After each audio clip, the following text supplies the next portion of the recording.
Eu quero conversar com você nessa noite sobre o Deus que abre portas. Diga para quem está pertinho de você aí, o Deus que abre portas. Apocalipse capítulo 3, o verso 7 e 8 diz: Ao anjo da igreja em Filadélfia escreva: essas são as palavras daquele que é santo e verdadeiro, que tem a chave de Davi. O que ele abre ninguém pode fechar, e o que ele fecha ninguém pode abrir. Conheço as suas obras, e eu coloquei diante de você uma porta aberta que ninguém pode fechar. Alguém pode dar glória a Deus por isso? Sei que você tem pouca força, mas você guardou a minha palavra e não negou o meu nome. Amém? Vamos orar? Pai, fala conosco através da sua palavra nessa noite. Nós queremos ouvir a sua voz, queremos ser ensinados pelo Senhor, queremos que o Senhor nos ensine a como viver a fim de glorificar o teu nome, Pai. Fala conosco, que o teu Espírito tenha a liberdade de abrir o nosso coração, inclinar os nossos olhos, os nossos ouvidos, inclinar, ó Deus, o nosso coração na direção da tua voz. Eu peço também, Deus, que o Senhor use o pregador desta noite com sabedoria e graça para transmitir a tua palavra, que ele tenha a tua unção, que ele tenha simplicidade e ousadia em ser o teu instrumento para falar ao teu povo nessa noite. Eu te peço isso em o nome de Jesus, e quem crê diga. Se você tivesse que definir a sua história de vida a partir dos marcos principais, com apenas 6 palavras, como você contaria a sua história? Então vou repetir. Se você tivesse que contar a sua história de vida a partir dos marcos principais, usando apenas 6 palavras, como você contaria a sua história? E eu separei alguns personagens bíblicos aqui. Eu quero contar a história deles para vocês com apenas 6 palavras. Eu quero ver se vocês adivinham quem que é. Olha só: deixei Ur, tive Isaac, um sorriso pereno. Quem que é esse? Esse é Abraão. A história de Abraão é marcada dessa forma: deixei Ur, tive Isaac, chamado sorriso perene. Um outro personagem aqui: abri os olhos, cadê a minha casa? Quem é esse? Esse é Adão. Depois de ter decidido comer do fruto proibido juntamente com a sua esposa, os olhos dele foram abertos.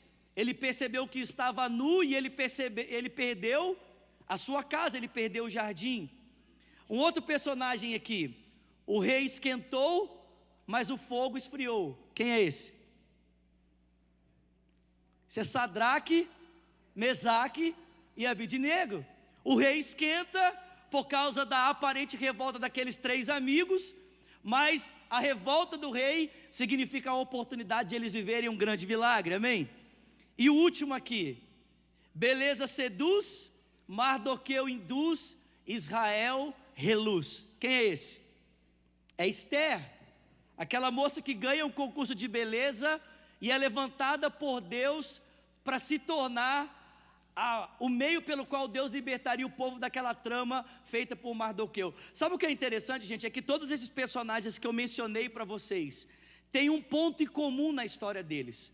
Não importa tanto a diferença das narrativas, como elas são contadas a partir dessas 6 histórias, mas todas elas têm um ponto em comum. E que ponto em comum é esse?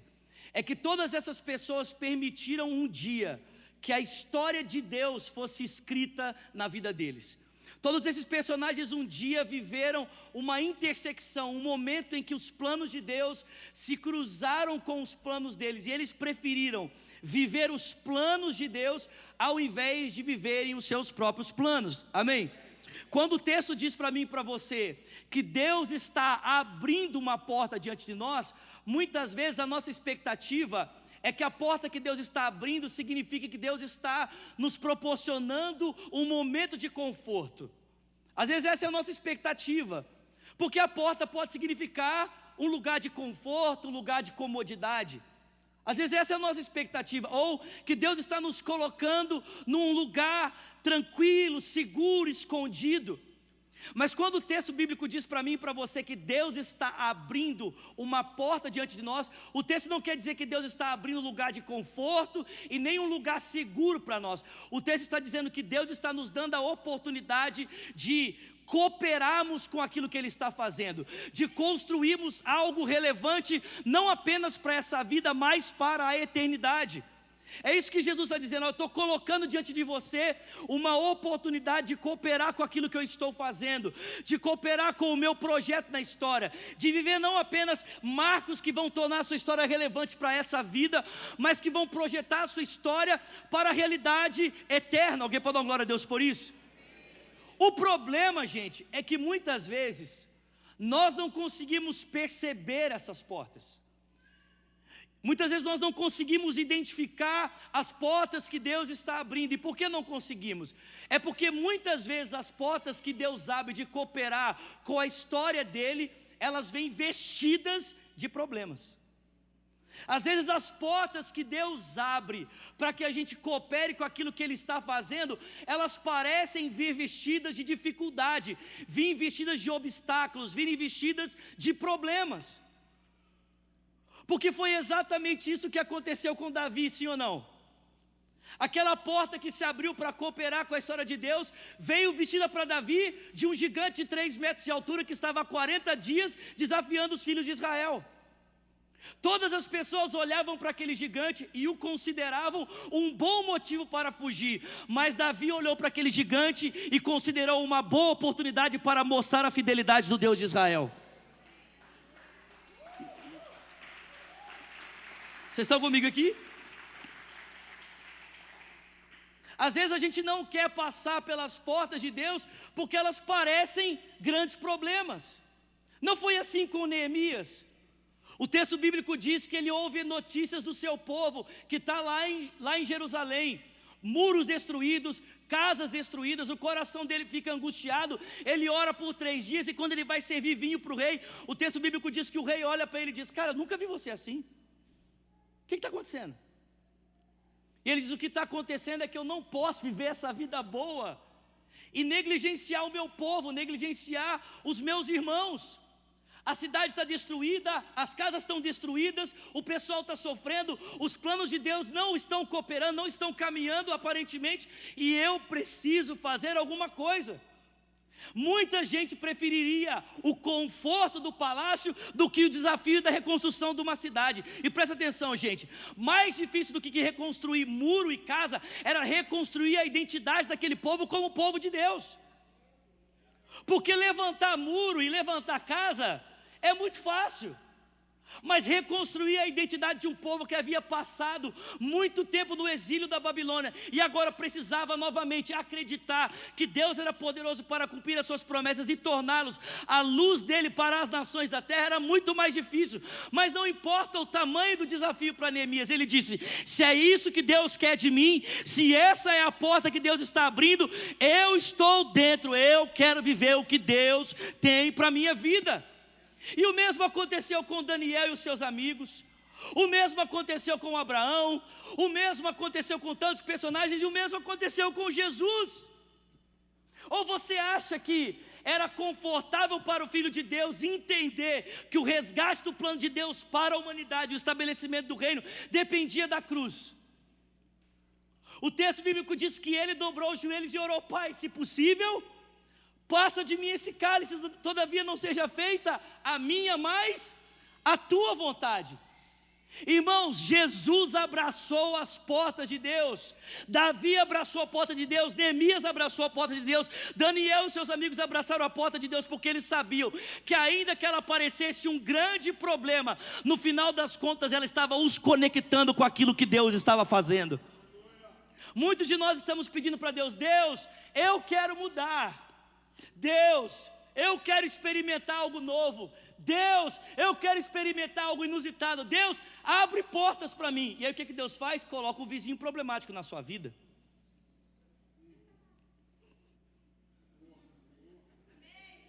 Ou coloca um patrão complicado na sua vida.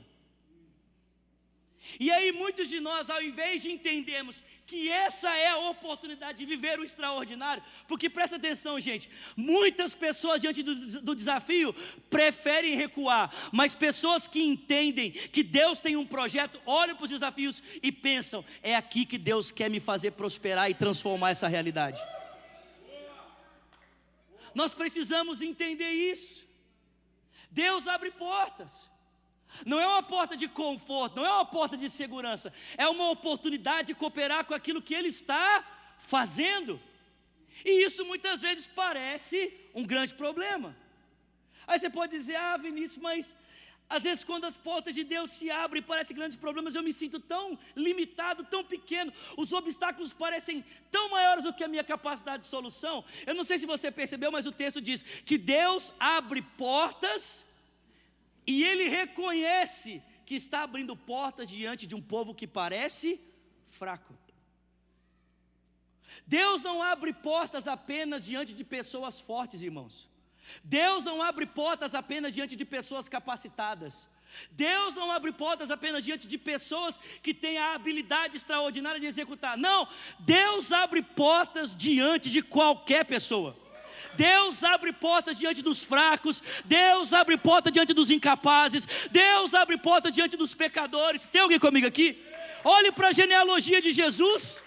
Se você encontrar algum personagem extraordinário ali, por favor, me apresente, porque eu desconheço. Deus abre porta diante de qualquer pessoa. Eu sou pecador demais, Deus abre porta para você. Eu sou fraco demais, Deus abre porta para você. Eu sou incapaz demais, Deus abre porta para você. Porque, meu irmão, preste atenção no que eu vou dizer para você nessa noite. Não tem a ver com o tamanho da sua força, tem a ver com o tamanho do seu Deus. Não tem a ver com o tamanho da sua fé, tem a ver com o objeto dela. Algumas pessoas pensam assim, eu preciso ter uma grande fé. Meu irmão, não adianta ela ter uma grande fé se ela está no Deus errado. É melhor ter uma fé pequena no Deus certo do que uma fé grande no Deus errado. Mas muitas vezes nós, em função da nossa limitação, em função de olharmos demais. Você já percebeu que na vida cristã você não foi chamado para caminhar olhando para você mesmo? Você foi chamado para caminhar olhando para Jesus. Hebreus capítulo 12 diz, olhando para Jesus, o autor e o consumador da nossa fé. Eu acho que é muito importante nós reconhecermos as nossas limitações, mas quando as nossas limitações se tornam para nós uma zona de fuga, para nós abrirmos mão do que Deus está fazendo, isso é um grande problema. Isso é um chamado à mediocridade. Eu não sei se já tinha parado para pensar nisso. Tem alguém comigo aqui? Tem alguém me ouvindo aqui essa noite? Mas o mesmo chamado que Deus fez a Abraão, fez para o pai dele, sabia disso? O mesmo destino de Abraão era o mesmo destino do pai dele. Quando os dois saíram de Ur dos Caldeus, o objetivo dos dois era o mesmo. Ambos estavam se dirigindo para Canaã. Mas é interessante, o texto bíblico diz que quando Terá chegou em Harã, ele parou. E a Bíblia diz que ali ele se estabelece, e após a sua morte, o Senhor vem então, visita Abraão e diz, sai da sua terra, da sua parentela, da casa do seu pai, e vai para a terra que eu te mostrarei, porque eu quero fazer de você uma grande nação, eu quero engrandecer o seu nome, você vai ser uma bênção, eu vou abençoar os que te abençoarem, vou amaldiçoar os que te amaldiçoarem, e através de você todas as nações da terra serão abençoadas. E a gente sabe o que aconteceu na vida de Abraão, sim ou não? Mas e na vida de Terá? O que aconteceu na vida dele? A gente sabe só uma coisa, que ele ficou no lugar e ali ele morreu. Eu pergunto para você, você prefere que a sua história seja contada como a de Abraão ou como a de Terá? Aí a pergunta é, cara, por que Terá parou em Harã? Se a promessa era a mesma e o destino era o mesmo, por que ele parou em Harã? E eu vou dizer para você, quando você estuda a geografia do local, sabe o que você descobre? É que Harã era muito parecida com o Ur dos Caldeus. Ambos eram dois centros políticos, econômicos e culturais de destaque da sua época. É bem provável que quando Terá saiu de Ur e chegou em Harã, ele achou um lugar confortável demais, parecido com o lugar de onde ele havia saído, e ali ele parou. Era confortável demais, familiar demais, conhecido demais, do mesmo jeitinho que era o lugar de onde ele havia saído. Irmãos, preste atenção, Deus abre portas, e muitas vezes a gente, ao olhar para nós, nos sentimos tão desconfortáveis com o desafio, que a gente prefere encontrar um lugar confortável, um lugar cômodo, um lugar que eu já conheço para mim instalar, do que viver os desafios daquilo que Deus está colocando na minha frente. O problema é um só, irmão, é que a sua história vai ser contada como a história de Terá, a história de alguém que ficou num lugar confortável e abriu mão do extraordinário. Ficou num lugar muito agradável e abriu mão de viver o novo. Cara, Deus está abrindo portas, irmãos. Um novo ano começou e Deus está colocando diante de mim e de você oportunidade de cooperarmos com aquilo que Ele quer fazer. Ele quer tocar pessoas, Ele quer salvar pessoas, Ele quer curar pessoas, Ele quer levar o seu nome a ser exaltado, glorificado. São vidas a serem transformadas. Talvez você esteja buscando uma porta que torne a sua vida mais fácil. Deixa eu dizer uma coisa para você. Talvez a porta que Deus tenha para você, aparentemente vai tornar a sua vida um pouquinho mais difícil, mas um pouquinho mais interessante também. Menos monótona, menos chata, com um pouquinho mais de desafio. Tem alguém comigo aqui essa noite? O que você precisa é começar a olhar mais para Deus e menos para você. E aí entender que muitas vezes o lugar de conforto é exatamente o lugar onde você prefere confiar mais em você do que em confiar em Deus. O pastor André tem dito isso para a gente constantemente aqui. Esteja no lugar onde Deus pode ser Deus na sua vida. Era muito mais fácil para Abraão ficar lá em Harã, irmão. Lá em Harã ele não ia precisar ter descendência. Lá em Harã ele não ia precisar confiar em Deus para um milagre. Lá em Harã ele não ia ser desafiado a tomar o filho dele e oferecer em sacrifício. Mas ele também não teria visto o que Deus era capaz de fazer através da vida de um homem que se entrega completamente à vontade dele. Quem é você? O que você quer ser? Amém? Deus abre portas para qualquer pessoa. Nessa noite aqui, irmão, Deus está abrindo portas. Eu creio nisso. Eu não sei você, mas, cara, dentro de mim, eu não sei te explicar. Se você perguntar assim, Vinícius, explica um pouco mais sobre isso, eu não sei. Mas eu sei porque sei, dentro de mim há uma expectativa no meu espírito para aquilo que Deus quer fazer esse ano. Existe um fogo, existe algo dentro do meu coração queimando para as realidades que Deus quer realizar esse ano. Alguém pode dar glória a Deus por isso? Cara, e eu acho que isso não é só para mim. O que nós precisamos? Nós precisamos passar pelas portas que Deus está abrindo, amém? Diga para o seu irmão, passa pela porta, irmão. Dá uma cutucada nele, se puder, dá um chute também, estou brincando. Fala para ele, passa pela porta, irmão. Aí sempre tem aqueles crentes que falam assim, ah, pastor, mas como saberei eu que essa porta é uma porta de Deus? Porque a gente prefere dar uma desculpa espiritual para negligenciar, para esconder o medo. Sim ou não? Ele prefere ficar espiritualizando, né? Ah, pastor, como saberei que essa porta foi a porta que Deus abriu? Eu preciso orar.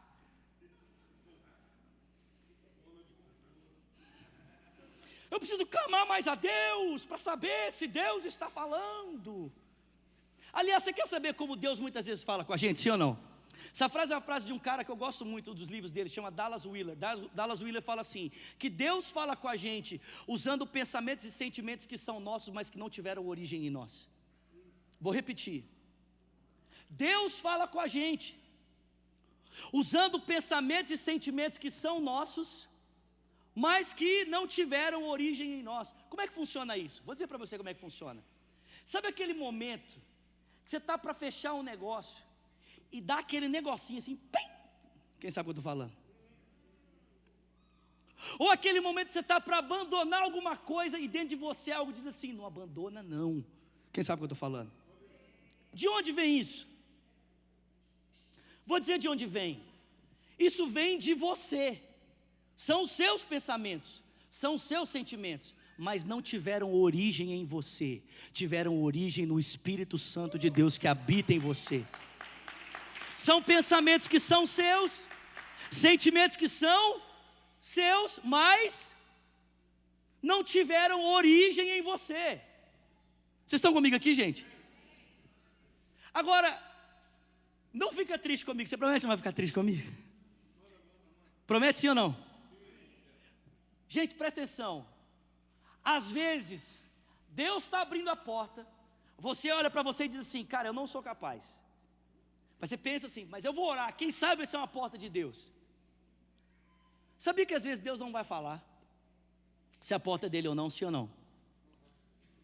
Sabia que às vezes Deus não vai dar direção, Deus não vai dizer para você o que você tem que fazer.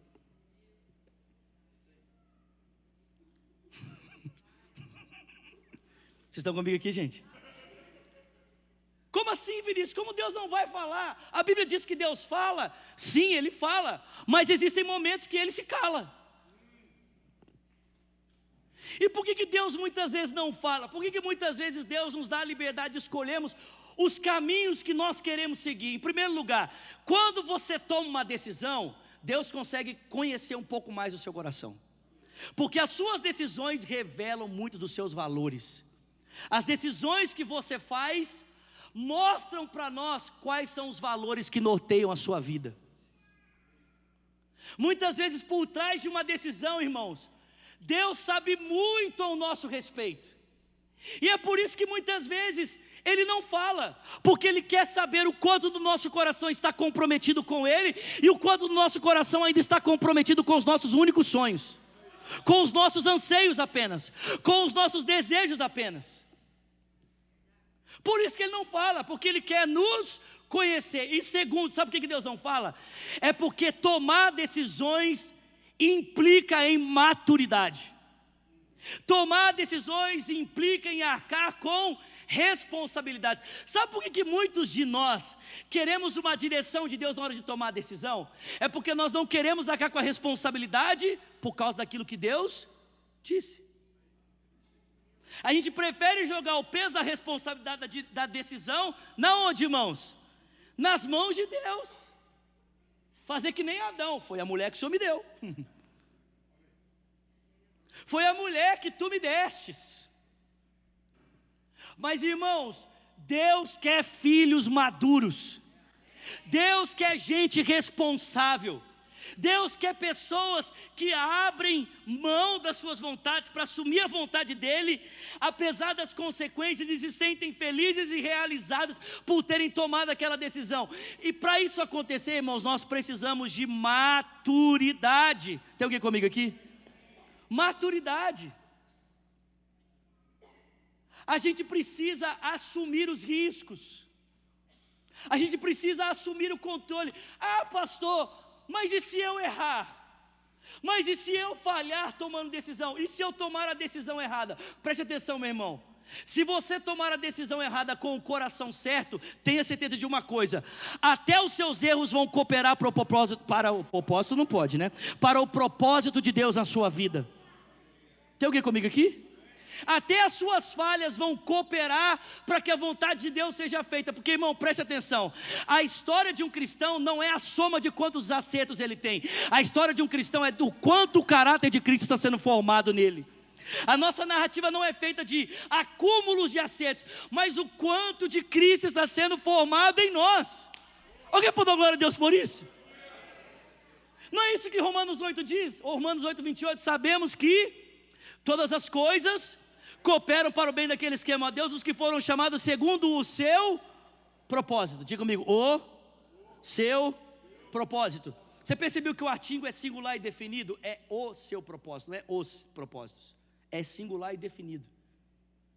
Qual é o propósito? Paulo diz: aqueles que de antemão ele conheceu, os predestinou para serem conformes à imagem do seu filho, a fim de que ele seja o primeiro entre muitos irmãos. Aliás, a gente ouviu isso aqui na quarta-feira, né? Há uma diferença entre propósito e vocação. Propósito é eterno. A vocação é a forma como Deus se expressa através de nós para o mundo. Mas, irmãos, o propósito eterno de Deus é esse: é de ter uma família de muitos filhos que são semelhantes a Jesus. Quando a gente entende isso, a gente entende que mesmo quando eu decido algo errado, desejando acertar, Deus transforma aquele erro numa oportunidade de fazer um pouco mais parecido com Ele. Então nada é perdido. Não existe nada perdido quando nós estamos decididos em viver o propósito de Deus. Quando nós estamos decididos em viver a vontade de Deus, não tenha medo de errar, querido. Não tenha medo de fazer escolhas. Saia dessa letargia, saia desse comodismo, saia desse lugar confortável. Ouse viver aquilo que Deus tem preparado para você. Quantos sonhos e projetos que não estão sendo colocados em prática, porque nós estamos nos escondendo atrás do comodismo e do medo de não termos o reconhecimento que nós desejamos a partir daquilo que fazemos. Mas irmão, presta atenção, não tem nada a ver com reconhecimento e nem com quantas pessoas, mas tem a ver com obedecer aquilo que Ele colocou no seu coração e viver o propósito que Ele tem para a sua vida. Hoje a gente mede o sucesso de alguma coisa pelo número de curtidas. Meu irmão, o sucesso de alguma coisa tem a ver se você está obedecendo aquilo que Deus falou com você. Fidelidade. Fidelidade. Deus abre portas. Deus abre portas para qualquer pessoa. Agora a questão é, nós vamos passar pelas portas de Deus? Nós vamos entrar pelas portas de Deus? Ou nós vamos preferir ficar nos nossos lugares confortáveis? Ou nós vamos preferir, ter uma narrativa como a narrativa de Terá? O que o Terá fez? Mudou de cidade e morreu lá. Ó, que história legal. Que história massa. O que o Terá fez? Mudou de cidade, saiu do Brasil, foi para Orlando, e aí morreu lá. Morreu lá. Irmão, não é assim que eu espero contar a minha história. Não é assim que eu espero que a sua história seja contada, amém? Os grandes exemplos que nos inspiram e nos motivam são pessoas que decidiram se arriscar naquilo que Deus estava colocando diante delas. E mesmo nos seus fracassos, decidiram se levantar e continuar vivendo aquilo que Deus havia preparado. Em nome de Jesus, querido, entre pelas portas que Deus está abrindo. Em nome de Jesus, meu irmão, entre pelas portas que Deus está colocando diante de você. Eu não me sinto capaz para liderar um pequeno grupo. Eu não me sinto capaz para fazer isso. Eu não me sinto capaz para ter uma empresa. Eu não me sinto. Entre pela porta, meu irmão, em nome de Jesus. Entre pela porta em nome de Jesus. Sabe, na história desse país, eu digo isso e nós já vamos encerrar. Pode ficar de pé no seu lugar. Na história desse país, um dos grandes presidentes que marcou essa nação chama-se Abraham Lincoln. Sabe quantas vezes esse cara se candidatou para se tornar presidente dos Estados Unidos? Sabe quantas? Hein, irmãos? 7. Abraham Lincoln se candidatou 7 vezes até se tornar presidente da nação americana.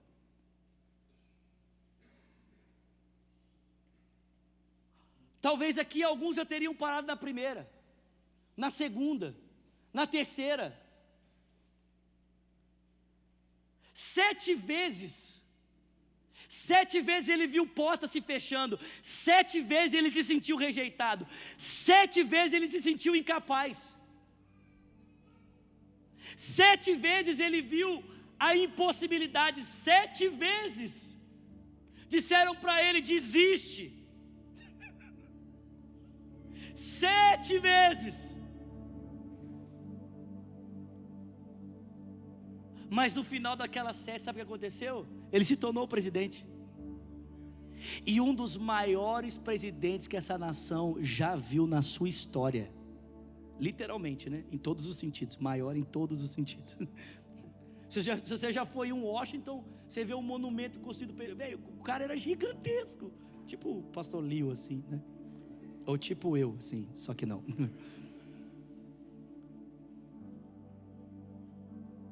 Qual é a porta que Deus está colocando diante de você? Qual é a oportunidade que Deus está te dando? Eu sou aquele que tem a chave de Davi nas minhas mãos. Eu abro a porta e ninguém pode fechar. Eu fecho a porta, ninguém pode abrir. Não, eu sei que você é fraco, eu sei que você tem pouca força, eu sei que você não está totalmente preparado, mas eu estou abrindo uma porta diante de você. Passa por ela. Viva aquilo que eu tenho preparado.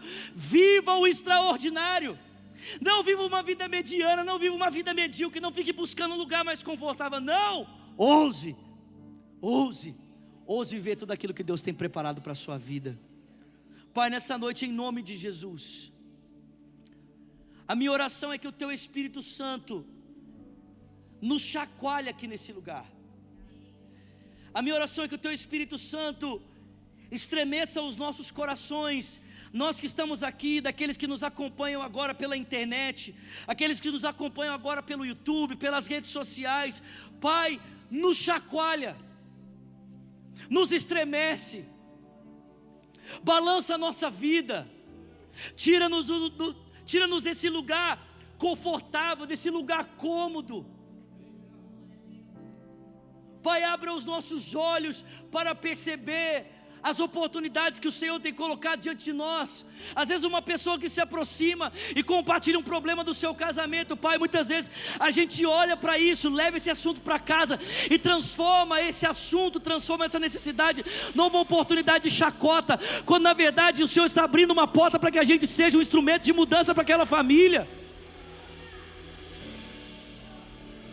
Pai, muitas vezes até mesmo aqui na igreja, na comunidade local, a gente começa a perceber uma falha aqui, outra falha ali, uma coisa que precisa mudar, e o que a gente não percebe é que o problema que nós enxergamos, nós somos a resposta para ele.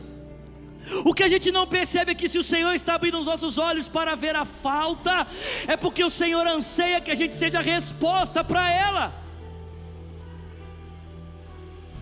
Ah, Senhor, e quantas vezes nós não ficamos dando desculpas? Ah, mas eu não posso, eu sou incapaz. Moisés disse que era gago, Gideão disse que era pequeno, Saul da menor família, Pedro disse que não podia, Paulo disse que era incapaz, Moisés disse que era gago. Senhor Deus, quantas desculpas! E muitas vezes nós estamos tentando justificar a nossa ausência de posicionamento pela nossa fraqueza, mas não tem a ver com a nossa força, mas sim com a tua capacidade. Que a gente seja ousado, Senhor, nessa noite, ousado para entrar, ousado para ir além, ousado para dar passos, para tomar decisões, ousar, Deus, mesmo quando a possibilidade da falha está diante de nós, mas confiar na graça, na misericórdia, no poder que se estende, na misericórdia que se estende, para nos colocar em pé novamente, para que a gente possa continuar caminhando e nos tornando pessoas mais parecidas com o Teu Filho Jesus Cristo. Faça isso, Senhor, faça isso nessa noite. Sabe, eu queria orar com você, eu queria orar por você. Eu sei que Deus está falando ao coração aqui de cada um de nós, mas algumas pessoas, eu entendo isso da parte do Espírito, algumas pessoas precisam tomar essa decisão essa noite. É como se Deus dissesse para mim que existem oportunidades que pessoas aqui estão perdendo pela falta de posicionamento. Existem oportunidades que estão passando, e se você não se posicionar, elas vão fugir diante de você, elas vão embora, e você não vai ter outra oportunidade como essa, de agarrar essa história. Tem uma frase que a gente fala no Brasil que é a seguinte: cavalo selado não passa duas vezes. Vocês estão comigo aqui? Cavalo selado não passa duas vezes. Irmão, se você é essa pessoa, você fala assim: cara, Deus está falando comigo, eu sou essa pessoa. Sai do seu lugar, corre aqui para frente, eu preciso orar com você. Se você reconhece que Deus está abrindo uma porta, e você até aqui estava com medo, estava com dúvida, você estava assim: cara, eu não sei se eu faço isso, eu não sei se eu tomo essa decisão. Se você é essa pessoa, sai do seu lugar e corre aqui, eu preciso orar com você, eu quero orar com você. Vem, eu sei que Deus está falando com algumas pessoas aqui. Se você é essa pessoa, sai do seu lugar e vem, eu quero orar por você. Quando nós clamamos, sai do seu lugar e vem, pode vir, isso, vem mesmo. Vem, querido, vem, vem, vem, vem, vem, vem.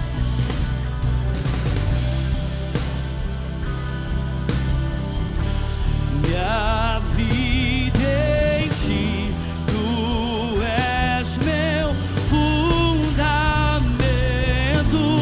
eu vou confiar somente em ti, não vou ser abalado. Diga: eu vou construir, eu vou construir vida em ti, tu és meu fundamento, eu vou confiar somente em ti, não vou ser abalado. Presta atenção, gente. Escuta isso, tem muitas pessoas, talvez aqui ou que nos assistem, que você tem planos e projetos, você está procrastinando a execução deles há anos. E aí você fica dizendo: não, mas eu não tenho recurso, não, mas eu não tenho oportunidade, não, mas isso, não, mas aquilo, mais aquilo, mais aquilo. Deixa eu dizer uma coisa para você. Sabe o que falta para o teu projeto acontecer? Você colocar a cara dele no mundo. Vou repetir. Tem muitas pessoas aqui que o seu projeto não acontece, não é porque falta isso, falta aquilo, é porque você não tem coragem de tirar ele do papel. O Espírito Santo de Deus está dizendo aqui para você nessa noite: até quando você vai deixar no papel aquilo que eu te dei para você entregar para esse mundo? Gente, vocês estão comigo aqui? Tem alguém recebendo alguma coisa aqui? Sabe o que eu fico impressionado? Eu fico impressionado que esse pessoal YouTube, que tem milhões de seguidores, fica postando foto em cima de carro bonito e não acrescenta na vida de ninguém. Esse pessoal que fica cantando música que só atrapalha a vida dos outros, constrói valores negativos. Eles não têm medo de botar a cara deles no mundo, não. Eles não têm medo de colocar as ideias, os pensamentos dele no mundo. E nós que carregamos ideias que podem mudar a vida de pessoas, que podem melhorar a vida de pessoas, que podem revolucionar a vida de famílias, a gente fica perguntando se Deus quer que a gente faça isso. Meu irmão, você ainda não entendeu. Você ainda não entendeu que o mundo é feito de pessoas que fazem coisas e não de pessoas que pensam coisas. O mundo é feito de pessoas que realizam, que tiram seus planos do papel, que tem coragem de arriscar, tem coragem de ir para cima. Em nome de Jesus, meu irmão, tira esse sonho do seu papel, tira esse projeto do papel e coloque ele no mundo. Coloque ele no mundo, em nome de Jesus. Ah, pastor, se não der certo, você levanta e tenta de novo, e tenta de novo, e tenta de novo. Você serve a um Deus de misericórdia, graça e recomeço. Quantas vezes forem necessárias, recomece de novo, recomece de novo. Mas não prive o mundo de conhecer a graça de Deus, através do sonho e talento que Ele te deu. Tem alguém comigo aqui essa noite? Você pode estender suas mãos para cá. Ô, gente, esse negócio está me consumindo. Esse negócio está queimando meu coração esses dias. E sabe o que é impressionante? Quantas pessoas eu tenho conversado, gente talentosíssima, cheio de sonhos, projetos, talentos, e dando desculpa para si mesmas, ao invés de ousar e fazer aquilo que Deus tem levado elas a sonharem. Pai, em nome de Jesus, às vezes, Pai, nós estamos como os filhos de Israel. Muitas vezes nós estamos esperando o mar abrir para a gente dar passos. Muitas vezes nós estamos olhando para o mar e dizendo: Deus, se o Senhor abrir o mar, eu vou entrar. Deus, se o Senhor abrir o mar, eu vou cruzar. Mas o Senhor nos diz essa noite: quando você der o passo, eu abro o mar. Quando você der o passo, eu abro a porta. Quando você der o passo, eu trago o recurso. Quando você der o passo, eu coloco a pessoa que você precisa. Quando você der o passo, eu melhoro a sua ideia. Quando você der o passo, eu amplio os seus negócios. Quando você der o passo, quando você decidir sair do lugar, eu amplio a sua capacidade. Então, Pai, nessa noite, em nome de Jesus, eu peço que o Senhor ative a fé dos meus irmãos, ative a ousadia deles, de acreditar naquilo que o Senhor tem para fazer, de acreditar nos teus sonhos, de acreditar nos teus planos, de acreditar nos teus projetos para a honra e para a glória do teu nome. Pai, nós fazemos aqui nessa noite a oração de Jesus, que venha o teu reino, e que a tua vontade seja estabelecida na terra como é estabelecida nos céus. E nós oramos, Pai, por toda a provisão necessária para que isso aconteça. Pai, oramos para que toda a provisão emocional, financeira, espiritual, familiar, tudo o que precisamos, para cooperar com o avanço do teu reino, nos seja disponibilizado para a glória do teu nome. Nós te pedimos isso, Pai, em o nome de Jesus. Em o nome de Jesus, eu oro por esses meus irmãos.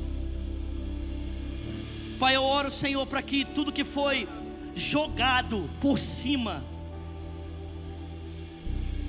eu oro, Senhor, para que as pedras que foram colocadas para tapar as fontes de vida